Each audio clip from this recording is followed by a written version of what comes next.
আমার কিছু গান আমি যখন প্রথম ঢাকায় আসি বাংলার কুমার শানু হিসেবে আমার গানটাকে প্রকাশ করা হয়েছে। আচ্ছা। মানে বাংলাদেশের সমস্ত টেলিভিশন চ্যানেলগুলোতে। আপনারা যাকে কুমার শানু নামে চিনেন, নওগাঁ জেলা মহাদেবপুর উপজেলার যে নতুন যে কুমার শানু, তিনি কুমার শানুর কণ্ঠে গান গেয়ে অনেক জনপ্রিয়তা অর্জন করেছেন এবং আপনারা জানেন অনেকগুলো ভিডিও ভাইরাল হয়েছিল, আপনারা হয়তো দেখেছেন। তো সেই কুমার শানু দাদার সাথে আমার দেখা হলো এখানে এসে।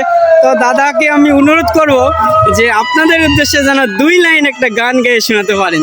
আমি 2 লাইন গেয়ে দিচ্ছি। धीरे धीरे से मेरी जिंदगी में आना, धीरे धीरे से दिल को चुराना, तुमसे प्यार हमें है कितना जाने जाना, तुमसे मिलकर तुमको है बताना,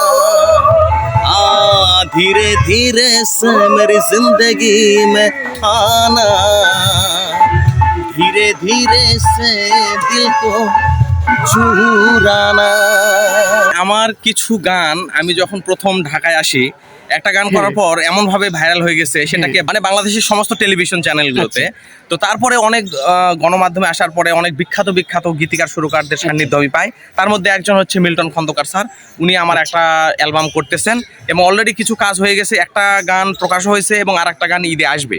তো এটা হচ্ছে সবার প্রতি আমার অনুরোধ থাকবে যে সামনে এই গানগুলো আপনারা শুনবেন, আশা করি আপনাদের কাছে ভালো লাগবে। আর এই যে আমার প্রিয় বাবুর ছোট ভাইয়ের সঙ্গে এখানে দেখা হয়ে গেল আনএক্সপেক্টেডলি। তো যাই হোক, সবাইকে আমার জন্য অনেক শুভকামনা রাখবেন, আপনাদের জন্য অনেক ভালোবাসা। Thank you.